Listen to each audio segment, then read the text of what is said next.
हे मुनिवर नमोस्तु, हे गुरुवर नमोस्तु, हे मुनिवर नमोस्तु। दिया ज्ञान का भंडार मुझे, किया भविष्य के लिए तैयार मुझे, जो किया आपने उस पार के लिए, नहीं शब्द मेरे पास आभार के लिए। ऐसे गुरुवर को सत सत वंदन करते हुए आज के कार्यक्रम के लिए आज्ञा चाहूँगा। सीधे चलते हैं शंका समाधान से आपको जोड़ने के लिए। परम पूज्य मुनिवर संधान सागर जी महाराज से निवेदन है, मुनिवर शंका समाधान से हम सभी को जोड़कर हम सभी का मार्ग प्रशस्त करें। बोले परम पूज्य मुनि श्री प्रमाण सागर जी महाराज के। पहले अपन शंका समाधान का सत्र गुरुवर के आशीर्वाद से शुरुआत करते हैं और मैं सबसे पहले आमंत्रित कर रहा हूँ श्री राजीव जी शर्मा जी, जो प्रोफेसर हैं आर्ट एंड कॉमर्स कॉलेज के, वे अपना प्रश्न रखें। प्रणाम संत जी, आपको सादर प्रणाम। संत जी, मेरा प्रश्न यह है कि भारतीय संस्कृति की गौरव ध्वजा फिर से विश्व के नक्षत्राकाश पर फहरा सकें, इसके लिए क्या समुचित शिक्षा प्रणाली का हिंदीकरण कर देना चाहिए? इसमें अंग्रेजियत और अंग्रेजी की कोई ज़रूरत नहीं होना चाहिए। इस विषय पर मैं आपसे प्रश्न करना। देखिए, तो बहुत अच्छा सवाल आपने उठाया है। ये पूरी तरह से प्रमाणित तथ्य है कि भाषा का हमारे चित्त से गहरा संबंध है और ये बात स्पष्टतया स्थापित हो गई कि हम अपनी मातृभाषा में जितने अच्छे से ज्ञान अर्जन कर सकते हैं, अन्य भाषाओं में नहीं। आप इससे अच्छी तरह से विज्ञ होंगे। तो मैं ये कहूँगा कि हमारी शिक्षा का आधार स्वभाषा होना चाहिए। इसके पीछे दो कारण हैं। भाषा से हमारी अध्ययन की अनुकूलता तो होगी, भाषा में हमारी संस्कृति का प्रवाह भी बढ़ता है। जब तक हमारी भाषा सुरक्षित है तभी तक हमारी संस्कृति सुरक्षित होगी। जब हम अपनी भाषा में बात करेंगे, अपनी भाषा में पढ़ेंगे, तो हम अपने देश को पढ़ पाएंगे, अपनी संस्कृति को पढ़ पाएंगे। जब हम अंग्रेजी या दूसरी भाषा को पढ़ेंगे तो दूसरी चीज़ें आएंगी। हम कालिदास को पढ़ें, हम शेक्सपियर को पढ़ने की क्या ज़रूरत? भारत के दर्शन जिसमें हो, भारतीयता जिससे पल्लवित हो, हमें वो करना चाहिए। ये तो कुछ ही जो ब्रिटिश उपनिवेश थे वहाँ अंग्रेजी का चलन है। आज भी दुनिया के बहुत सारे ऐसे देश हैं जो अपनी भाषा में संपूर्ण शिक्षा दे रहे हैं। चाहे आज चाइनीज भाषा हो, चाहे फ्रेंच हो, चाहे जर्मनी हो, चाहे जापानीज हो, या अन्य भाषाएं। क्या हम उनका अनुकरण करके आगे नहीं बढ़ सकते? ये मिथ टूटना चाहिए कि अंग्रेजी के बिना देश आगे नहीं बढ़ सकता। हमें तो अंग्रेजी हटाओ, स्वभाषा लाओ का अभियान चलाना चाहिए। अंग्रेजी का निषेध नहीं है। आप जब तक आपके पास अवसर और अनुकूलता है, आप अधिक से अधिक भाषा सीखिए। मुझे कोई दिक्कत नहीं, क्योंकि भाषा अभिव्यक्ति का एक सशक्त माध्यम है। लेकिन माध्यम स्वभाषा होनी चाहिए। हम अपनी भाषा को माध्यम बनाएं, तभी देश को आगे बढ़ा पाएंगे। श्रीमती रेणु जी जैन, जो कुलपति हैं देवी अहिल्याबाई विश्वविद्यालय इंदौर, और उसके बाद में तैयार रहेंगे आज अपने बीच में चौथराम विद्यालय के प्रिंसिपल श्री राजेश जी अवस्थी। नमोस्तु गुरुवर। हम अपने जीवन में जो भी उपलब्धियां प्राप्त करते हैं, तो उसमें हमारे पुरुषार्थ में और भाग्य में किसका महत्व अधिक है? भाग्य का महत्व अधिक है या पुरुषार्थ का महत्व अधिक है? एक मैं चाहूँगा एक बार रेणु जी के लिए जोरदार कर्तव्य ध्वनि करे। ये एक बहुत ही कर्तव्यनिष्ठ संस्कारवान महिला है और आज इनके नेतृत्व में इंदौर विश्वविद्यालय बहुत अच्छा काम कर रहा है।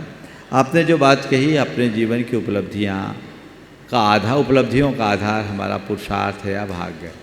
देखिए, मेरे भाग्य में क्या है ये तो मुझे पता नहीं, पर मैं क्या कर सकता हूँ इसका मुझे पता होना चाहिए और मुझे पता रहता है। तो मैं इसलिए कहूँगा कि इस प्रश्न की गुत्थियों में उलझने की जगह मेरे भाग्य में क्या है इस पर ध्यान मत दो, मुझे क्या करना है इसे लक्ष्य बनाओ। ठीक। और दूसरी बात, एक सूत्र देता हूँ, एक सूत्र देता हूँ। सूत्र ये है कि मैं अच्छा करूं, ये मेरे हाथ में है। मैं अच्छा करूं, ये मेरे हाथ में है, पर उसका परिणाम अच्छा हो, ये मेरे भाग्य में है। कर्मण्येवाधिकारस्ते मां फलेषु कदाचन। मेरे हाथ में प्रयत्न है, परिणाम नहीं। इसलिए मैं अच्छा प्रयत्न करूं, परिणाम जो मिले उसे स्वीकार करूं। चलिए देखिए, स्वागत में एक के साथ दो दो ही आए ताकि वो दिखाई पड़े। आप लोगों के घेरे में घिर जाते हैं तो स्वागतकर्ता सीमित रहें, बदल बदल के आए। चलिए।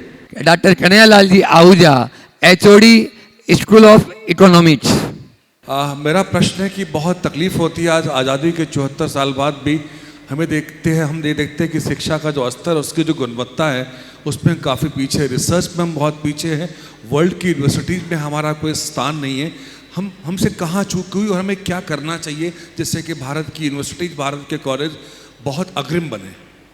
एक समय था जब भारत में नालंदा, तक्षशिला, विक्रमशिला, वल्लभी जैसे ऐसे ऐसे विश्वविद्यालय थे जिसकी पूरी विश्व में गूंज थी। अंग्रेजों ने हमारे शिक्षा के तंत्र को छिन्न भिन्न किया।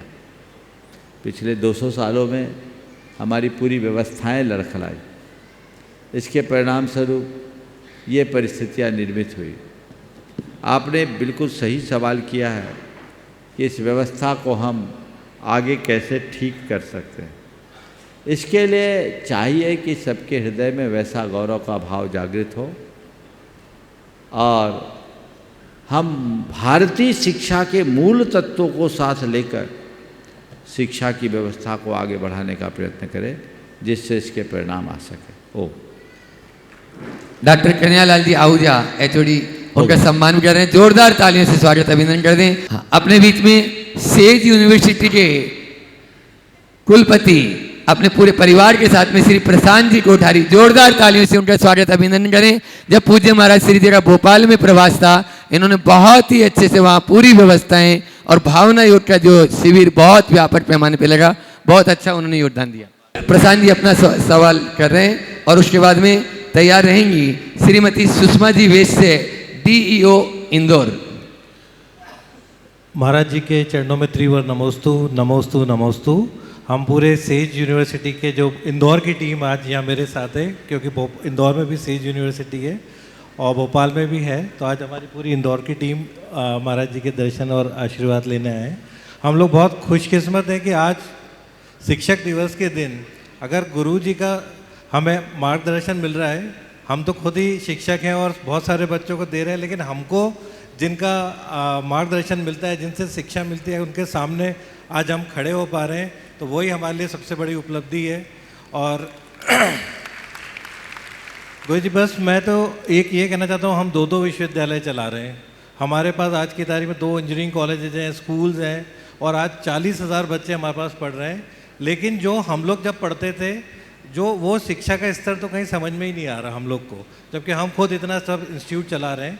ना बच्चों में वो कहीं से शिक्षा लेने की जो होता है वो नहीं है, क्योंकि शिक्षा होती थी कि एक ओपन वर्ल्ड की एक्सेस कैसे मिले, उसे नॉलेज कैसे मिले और वो नई नई चीज़ें कैसे सीखे। तो उसके लिए आज इलेक्ट्रॉनिक मीडिया इतना ज़्यादा हावी हो गया है बच्चों पे कि ये मोबाइल में वो बटन दबाता है, उसे सब कुछ मिल जाता है। तो शिक्षकों के सामने उनको ये नॉलेज देने की एक बड़ी गंभीर समस्या हो गई है। तो उससे हम लोग कैसे निजात पाएँ और कैसे बच्चों को संस्कार देने की कोशिश करें और माता पिता को कि जो माता पिता बच्चों को इस चीज़ों से कैसे शिक्षक से जोड़ें, क्योंकि वो दूर हो गए। बहुत ही अच्छा सवाल आपने उठाया है। मैं चाहूँगा एक बार प्रशांत जी और उनकी पूरी टीम का अभिनंदन करें। देखिए, अब आप लोगों के लिए बहुत बड़ा खतरा आ गया। खतरा क्या है मैं बता रहा हूँ। शिक्षकों की प्रासंगिकता खत्म हो रही है, क्योंकि सब चीज़ें आपको इंटरनेट पर उपलब्ध है। अब तो चैट GPT जैसे और पता नहीं और क्या क्या आ गए हैं, सब समस्याओं का हल। अब बच्चे घर बैठे सब कुछ पढ़ सकते हैं और ये सब तब तक बना रहेगा जब तक हमारी शिक्षा की अवधारणा ऐसी बनी रहेगी। आज शिक्षा का मतलब क्या है? व्यक्ति के मस्तिष्क में जानकारियां भरना। ये गलत अवधारणा है। किसी के मस्तिष्क में जानकारियां भर देने मात्र का नाम शिक्षा नहीं। शिक्षा का मतलब अपने अनुभवों, कर्म, चिंतन और विचारों से सामने वाले के व्यक्तित्व को गढ़ना। किसी विचारक ने बहुत अच्छी बात लिखी, किसी के मस्तिष्क में बड़े से बड़े विचार जानकारी भर देना मात्र शिक्षा नहीं, अपितु अपने जीवन में पढ़े गए 5-7 विचारों को भी यदि आत्मसात कर अपने व्यवहार में उतार लिया जाए तो उस व्यक्ति का ज्ञान उससे कहीं अधिक है जिसने पूरी लाइब्रेरी को कंठस्थ कर लिया है। तो हमें शिक्षा यानी सीख, इस अवधारणा को आगे बढ़ाना चाहिए, जिससे हम अपने कला और गुणों को विकसित करें, हमारा कौशल विकास हो, हम उसकी तरफ देखें, हम में दक्षता है, हम अपने आप को अंदर से स्ट्रांग बना सके, मजबूत बना सके, हम में सहनशीलता है, हम में उदारता है, हमें परोपकारिता है, हमारे हृदय में सहिष्णुता का विकास हो, हमारे अंदर भ्रातृत्व आ सके, हम अपने जीवन में उतार चढ़ाव में ठहराव ला सके, हम अपने आप में आत्मनियंत्रण रख सके, अपने आत्मविश्वास को भर सके और हम अपने अंदर सकारात्मकता को विकसित कर सके, तब शिक्षा सही अर्थों में सार्थक होगी। ये ज्ञान आप यूनिवर्सिटियों में कहाँ देते हैं? सब में ताले लग जाएंगे तुम्हारे यूनिवर्सिटीज में, अगर AII का यही हाल रहा तो, क्योंकि आप लोग जो पढ़ाओगे बच्चा अपने मोबाइल में सीख लेगा, अब कहीं जाने की जरूरत ही नहीं, क्यों इतनी महंगी शिक्षा लेगा। इसलिए शिक्षा की मूलभूत अवधारणा को समझना चाहिए। प्राचीन काल में शिक्षक नहीं होते थे, गुरु होते थे, वो ज्ञान देते थे और ज्ञान देने में उनकी परीक्षा भी लेते थे, इसने ज्ञान पाया है, सही पाया है कि नहीं। अब तो नंबर्स देखे जाते हैं, इसका कोई मतलब नहीं, ग्रेडिंग की बात आती है, इसका कोई अर्थ नहीं। तो जीवन निर्माणी शिक्षा को महत्व देने की जरूरत है। जब ये होगा तभी शिक्षा की सही अवधारणा बनेगी और तभी इसका सही परिणाम पा सकेंगे। अब संख्या है, मुझे तो ऐसा लगता है कि जब तक डिग्रियों की प्रासंगिकता है तब तक आपके इंस्टीट्यूशन का महत्व है, क्योंकि वो आपके ही पास मिलेगा। जिस दिन ये डिग्रियों का महत्व ख़त्म हो जाएगा उस दिन तुम लोगों के सबके यहाँ ताले लग जाएंगे। और कहीं ऐसा ना हो जैसे आज पूरे मार्केट पे ऑनलाइन वाले छा गए, मैं ऐसी एजुकेशन इंडस्ट्री में भी ऑनलाइन वाले छा जाएंगे, तुम लोगों का बंटाधार हो जाएगा। होगा, समय के अनुसार बदलाव होगा, लेकिन ऐसी व्यवस्था चालू हो ही गई है, बहुत कुछ चालू हो गई है। क्या होगा? सारे शिक्षक बेरोजगार हो जाएंगे। लेकिन मैं इतना कहना चाहता हूँ, कितनी भी बड़ी टेक्नोलॉजी आगे बढ़ जाए, टेक्नोलॉजी मनुष्य को, भैया शांति से, कितनी भी टेक्नोलॉजी आगे बढ़ जाए, टेक्नोलॉजी मनुष्य को सुविधा दे सकती है, समर्थ नहीं बना सकती। समर्थ तो उसको शिक्षा ही बना सकती है। शिक्षा से ही सामर्थ्य बढ़ाई जा सकती है, और वो शिक्षा गुरुओं की शरण में ही मिलती है।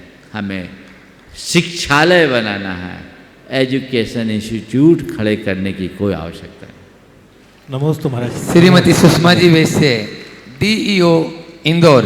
मेरा प्रश्न है, हमारा देश युवाओं का देश है, 28 से 30 वर्ष के युवाओं का प्रतिशत विश्व में सबसे अधिक है, पर हमारा युवा दिशा भटक गया है। वह नशे और अपराध में लग चुका है। युवा बेरोजगार होने से निराश है और आत्महत्या जैसे अपराध कर रहा है। मेरा आपसे अपील है कि आप हमारा मार्गदर्शन करें कि हमारा समाज, हमारा परिवार शिक्षा प्रणाली में क्या सुधार कर सकता है जिससे कि हमारा युवा सही राह पर चले और देश की प्रगति में अपने अग्रसर हो। आपने बहुत ज्वलंत प्रश्न उठाया।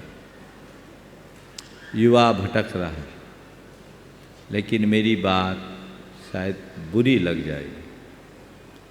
मैं बताऊं, हमारा युवा आज कहाँ भटक रहा है? सबसे ज़्यादा युवा अगर भटक रहा है तो उच्च शिक्षा संस्थानों में जाने के बाद भटक रहा है। ये मेरा अनुभव है। मेरे संपर्क में ऐसे अनेक युवा जिन्होंने 12th तक बहुत सदाचार के साथ जीवन जिया और जैसी हायर एजुकेशन के लिए गया, नशा की आदत हो। अभी जब मैं सम्मेद शिखर में था, एक परिवार मेरे पास अपने बच्चे को लेकर आया। उस बच्चे को मैं 20 सालों से जानता था। 12वीं तक वो बाजार में पानी तक नहीं पिया और इंजीनियरिंग में उसका सिलेक्शन हुआ। शायद IIT में था और एक महानगर में वो पढ़ने गया। वहाँ ड्रग्स का एडिक्ट हो गया और एक स्कैम में फंस भी गया। जब मेरे पास उसे लेकर आए उनके माता पिता, वो बहुत दुखी, एक ही बेटा।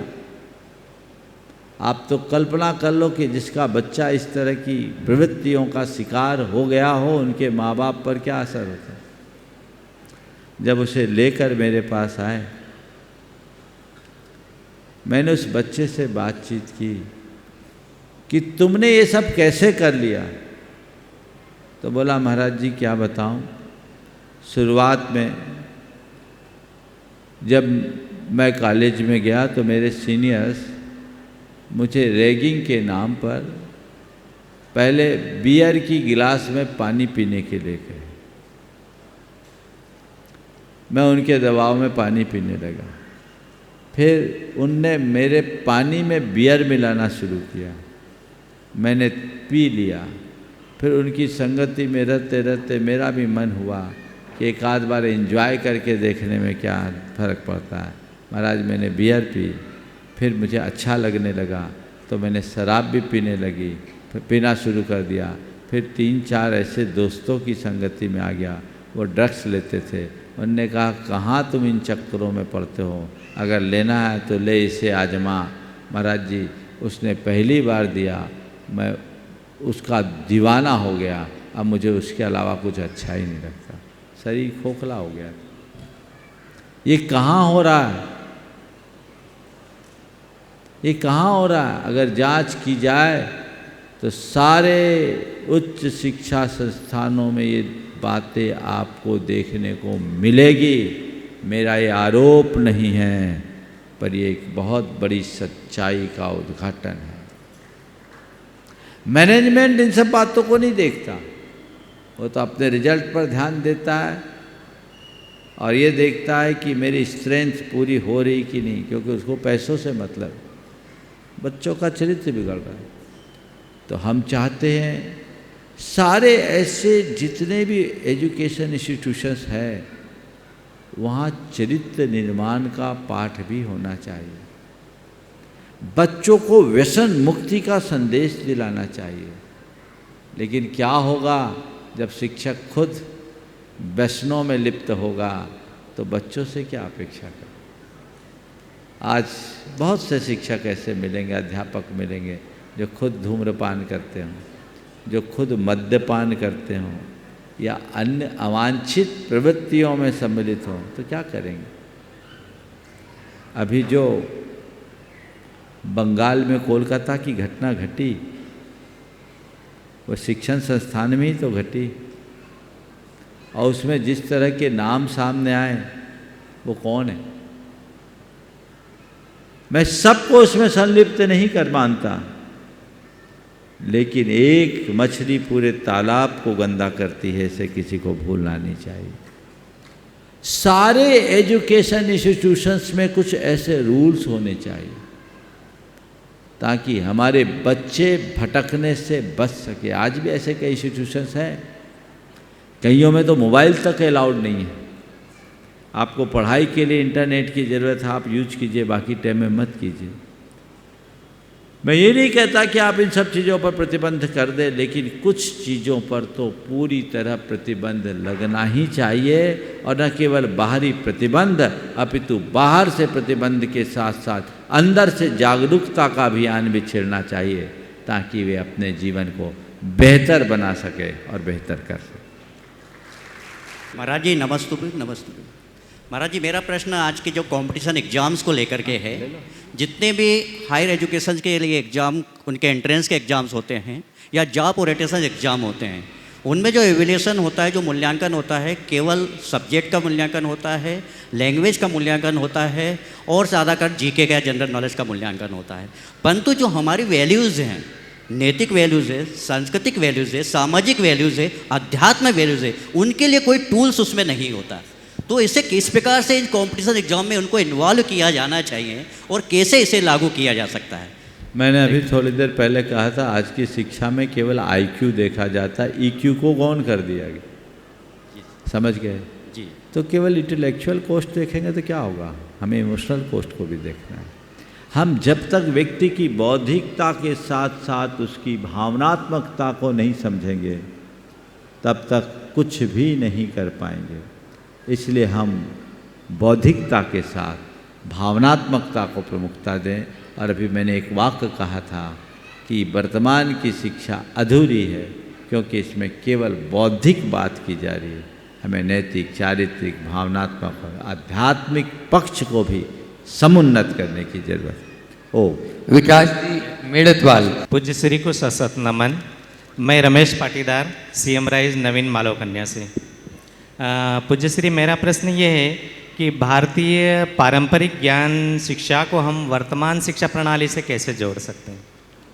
पारंपरिक ज्ञान को वर्तमान शिक्षा प्रणाली से कैसे जोड़ सकते हैं, इसके लिए सबसे पहला काम तो ये करना पड़ेगा, ये जो छद्म सेकुलरिज्म वाली बात है ना, इसको ख़त्म करना होगा। आज देश का दुर्भाग्य है, जब भी भारतीय मूल परंपरा की बात सामने आती है तो तथाकथित लोग सेकुलरिज्म का हल्ला मचाना शुरू कर देते हैं।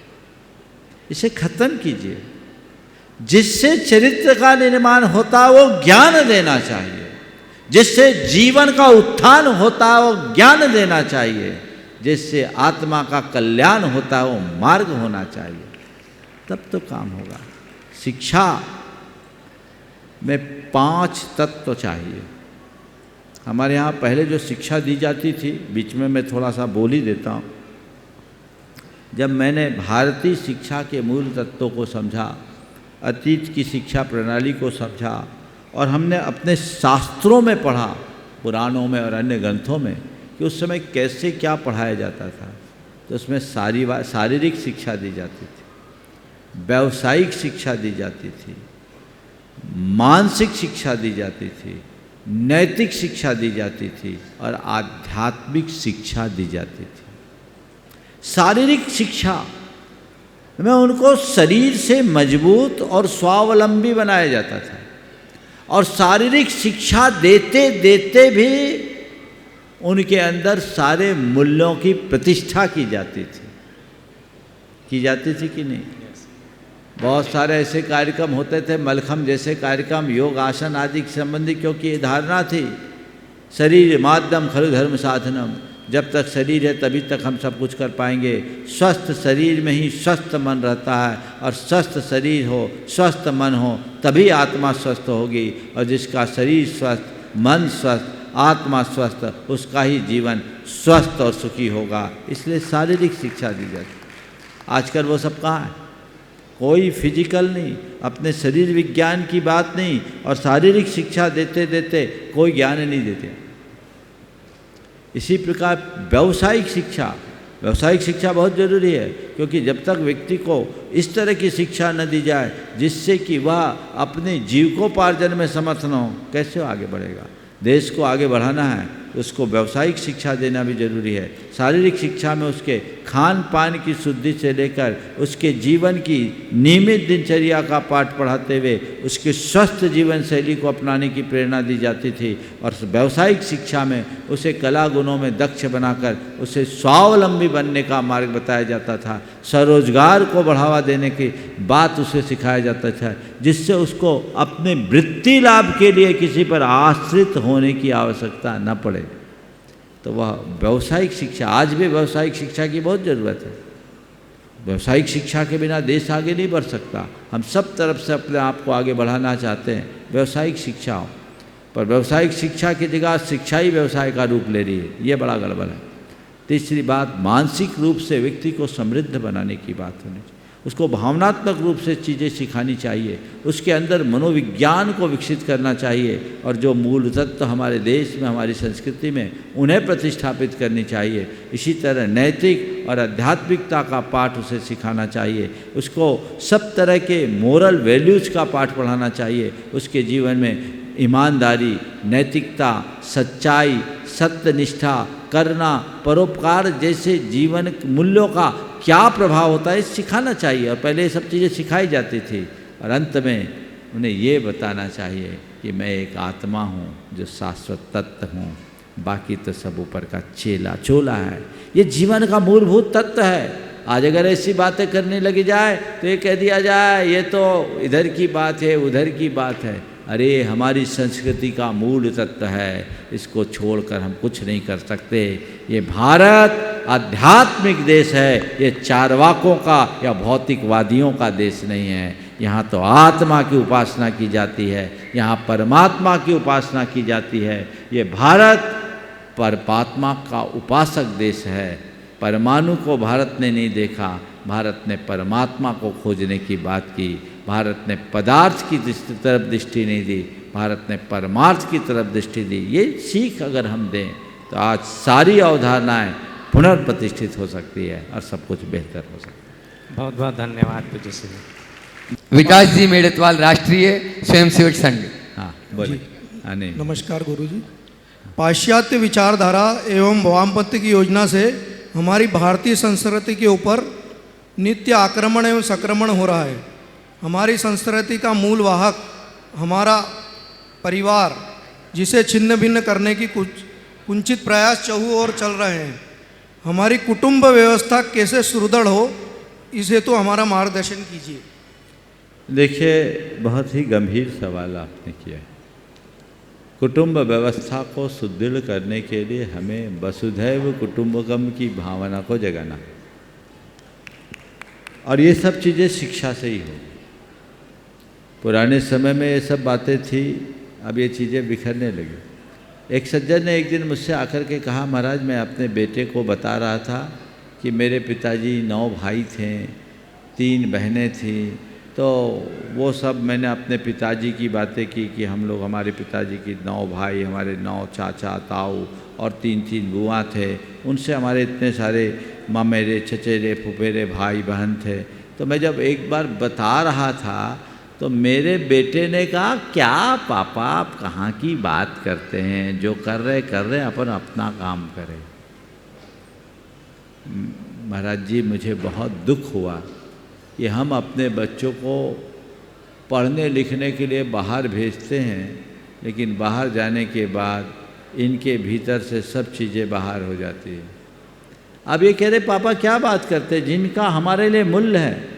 आज भी हमारे कोई पुराने मिलते हैं तो हमें लगता है कि हमारा अपना कोई मिल गया, और आज ये लोग बच्चे क्या बात करते। बहुत बड़ा परिवर्तन हुआ है, और इसके पीछे सबसे बड़ी बात है हमारा अपनत्व खत्म हो गया।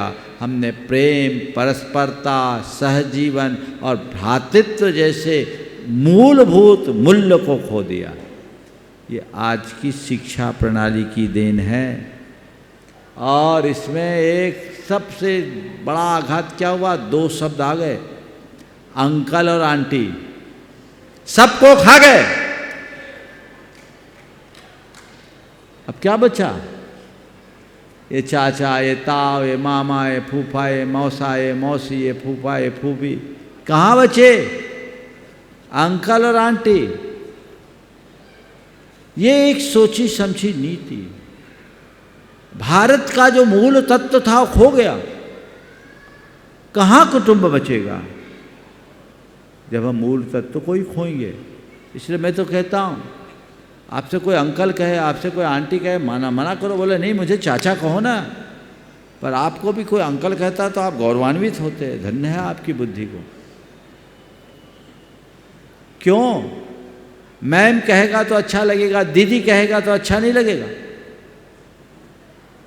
सोच देखिए, भाषा से व्यवहार बदलता है। आपके मुख से अगर किसी स्त्री के लिए दीदी शब्द निकलता है, आपके हृदय में श्रद्धा और आंखों में पवित्रता आती कि नहीं आती? और जब वही मैम बनकर सामने आती है तो क्या भाव होता है? तब वो एक स्त्री रह जाती है।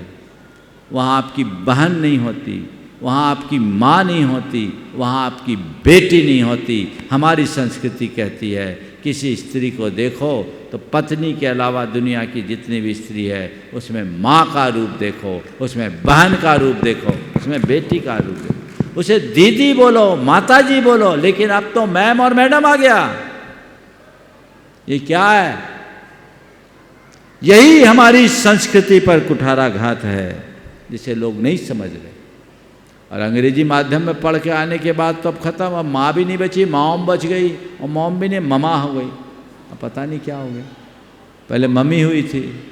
ये अंधानुकरण है। और सबसे बड़ी विडंबना ये है कि आप इसे आंख मूंद कर स्वीकारने लगे हैं। क्या फर्क पड़ता, कुछ भी बोल दो। नहीं, भाषा में संस्कृति का प्रवाह बहता है। हम शब्द को बदल दे तो चीज़ें बदल जाती है।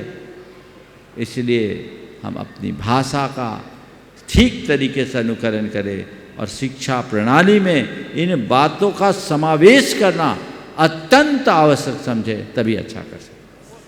हाँ, श्री नरेंद्र जी धाकड़, पूर्व कुलपति देवी अहिल्याबाई विश्वविद्यालय इंदौर। और नमस्तु।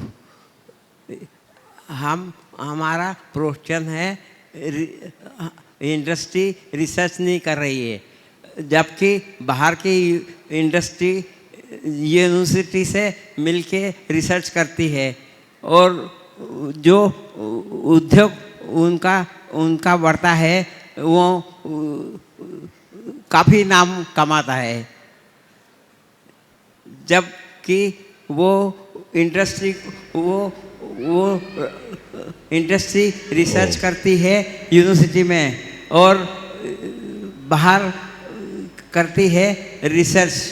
आपका आशय मैं समझ पाया हूँ कि भारतीय यूनिवर्सिटीज़ रिसर्च की तरफ ध्यान नहीं दे पा रही है, बाहर बहुत ज़्यादा रिसर्च पर ध्यान है। बिल्कुल इस पर पूरा ध्यान होना चाहिए, पर ये मेरा विषय नहीं है, ये तो सरकार का विषय है।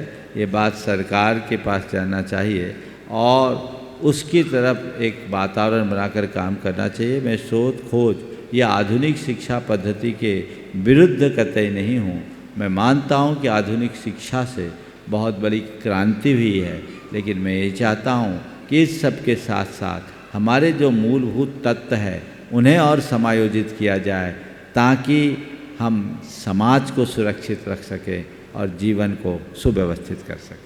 श्री मनोज जी खोपरकर, प्रिंसिपल स्वामी विवेकानंद विद्यालय। गुरुवर के चरणों में नमन। गुरुवर, मेरा प्रश्न आपसे ये है कि वर्तमान परिप्रेक्ष्य में जब हम देखते हैं कि समाज में नैतिक मूल्यों का ह्रास हो रहा है, उसमें आज के वर्तमान परिप्रेक्ष्य में हमारे शिक्षकों की भूमिका इन चुनौतियों का सामना करते हुए कैसे हो, ये जानना चाहता हूँ। धन्यवाद। देखिए, नैतिक मूल्यों का ह्रास हो रहा है और इसमें शिक्षकों की भूमिका क्या होनी चाहिए। देखिए, मैं एक बात कहना चाहूँगा, सब कुछ शिक्षकों पर ही निर्भर करता है, ये सोच बदलनी चाहिए। शिक्षकों पर बहुत कुछ निर्भर करता है। पर सब चीज़ें अगर आप लोगों पर ही थोप दें तो मुझे लगता है कि समाज की अपेक्षाएं आप लोगों से ज़्यादा बढ़ेगी और आप लोगों के सामने बहुत सारी व्यावहारिक दिक्कतें आएँ। यशपाल जैन ने एक बहुत अच्छा प्रसंग लिखा। एक बच्चा स्कूल गया, उसे पढ़ाया गया सजा सत्य बोलना चाहिए। घर आया, मकान मालिक किराया वसूलने के लिए आया और बच्चा बाहर खेल रहा था। पूछा, बोला जाओ पापा से कहो कि मकान मालिक आए हैं।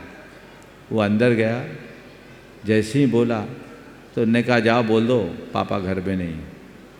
बाहर आया, उसने कहा पापा घर पे नहीं। ठीक, दूसरे दिन वो स्कूल गया, उसे पढ़ाया गया सब जीवों पर दया करो।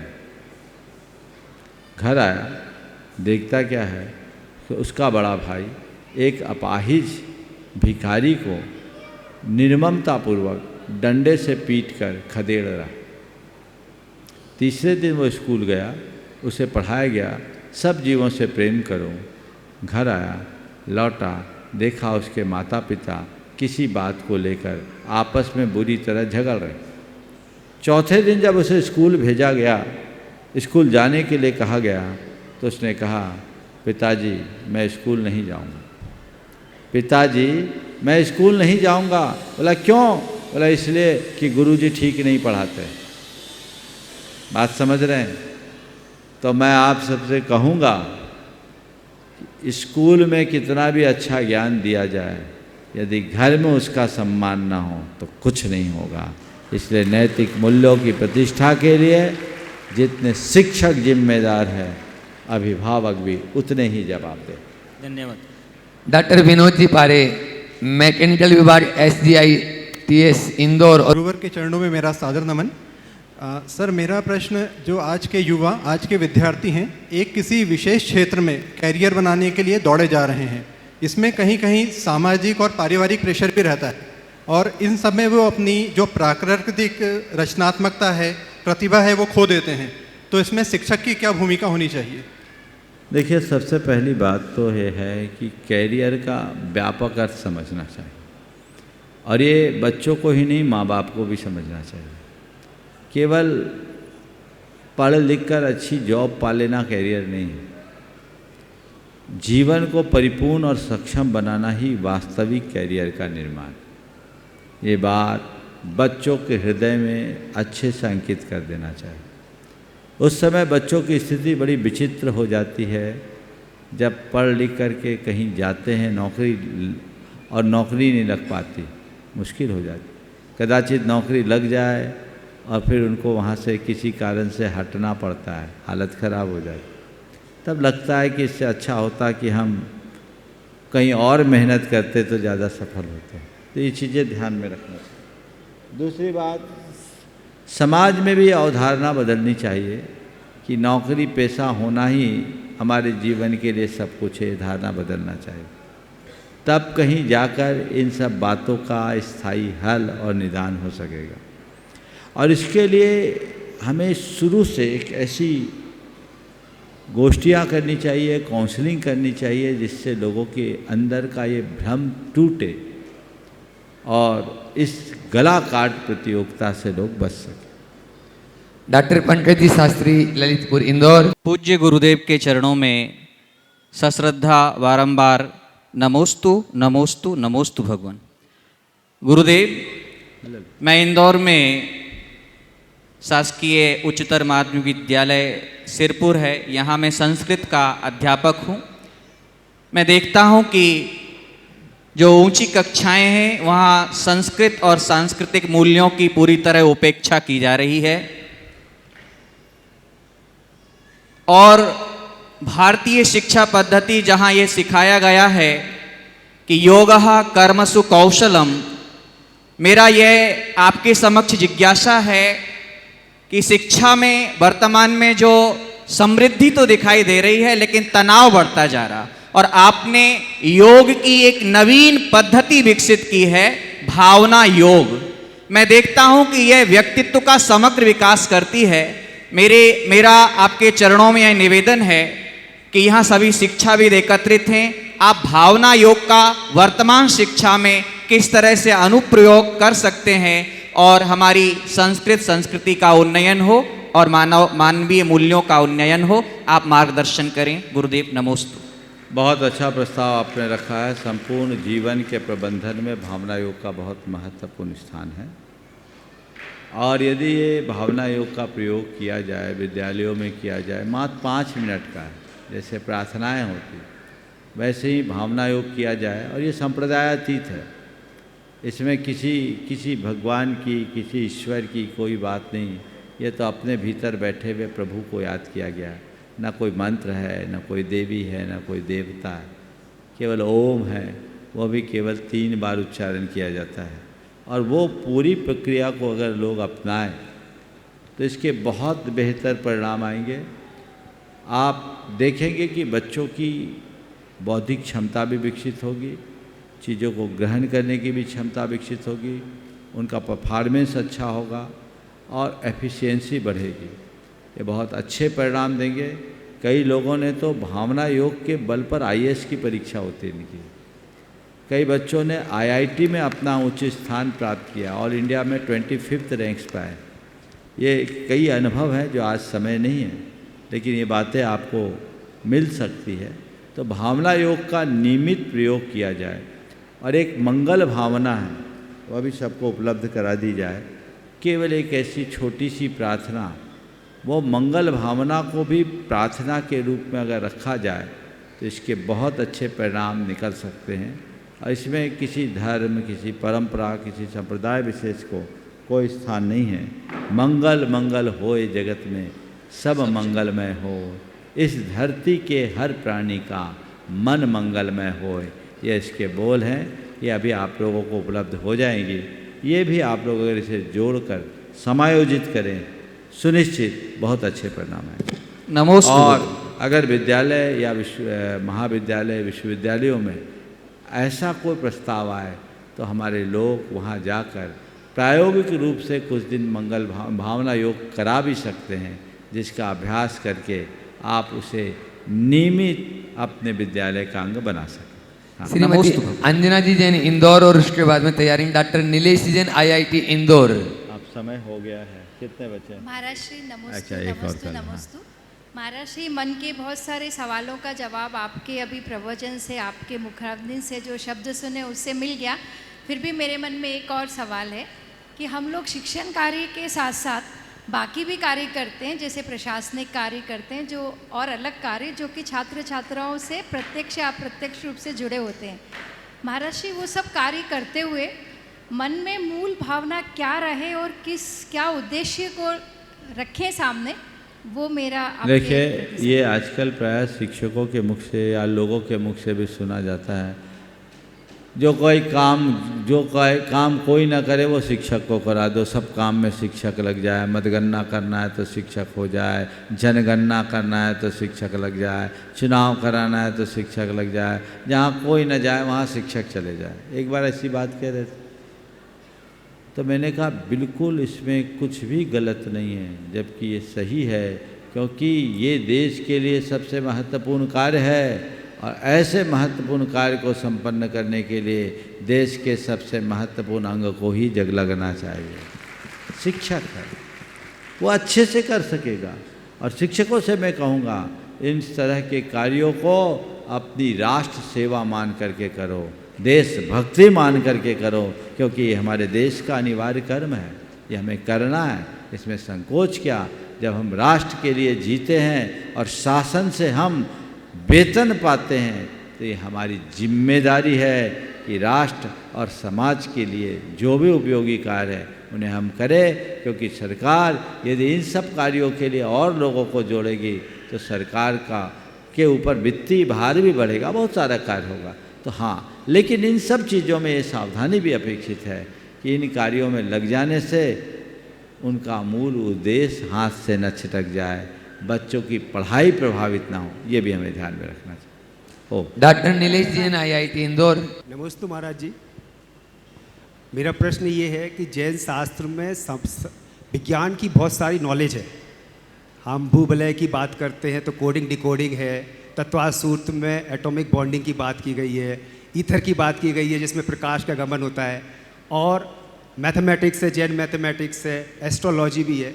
तो मेरा आपसे निवेदन है कि आप इसमें मार्गदर्शन दें कि इनको हम कैसे सरल भाषा में हमारी युवा पीढ़ी के सामने प्रस्तुत कर सकें, जिससे उनका, जैसे आपने कहा कि नैतिक और आध्यात्मिक और सब प्रकार का समग्र विकास। सबसे पहला काम करें कि हम अपनी नई पीढ़ी के हृदय में रुचि जगाएं, उनके दिमाग में ये बात बिठाएं कि पश्चिम की तरफ मत भागो, उस चौकाचौंध में मत उलझो। एक बात ध्यान रखो कि दुनिया में जो भी उजाला गया है पूरब से गया है। सारी दुनिया को रोशन अगर किया है तो पूरब ने किया है, पश्चिम में तो यहीं से गया है। ये विश्वास उनके मन में जगाइए, फिर वो बच्चे उनको पढ़ेंगे, उनमें से छानेंगे तो उनका हृदय आनंद से भरेगा और मस्तक गर्व से उन्नत होगा कि हम उस संस्कृति में जन्मे और पले हुए व्यक्ति हैं जो कभी पूरे विश्व का गुरु माना जाता था, जो कभी सोने की चिड़िया कहलाता था, जिसने सारे संसार को वसुधैव कुटुंबकम का संदेश दिया। हम उस देश में जीने वाले, ऐसा दृष्टिकोण। प्रोफेसर प्रतिमा जी जैन, प्रेस्टीज मैनेजमेंट संस्थान। नमोस्तु आचार्य श्री।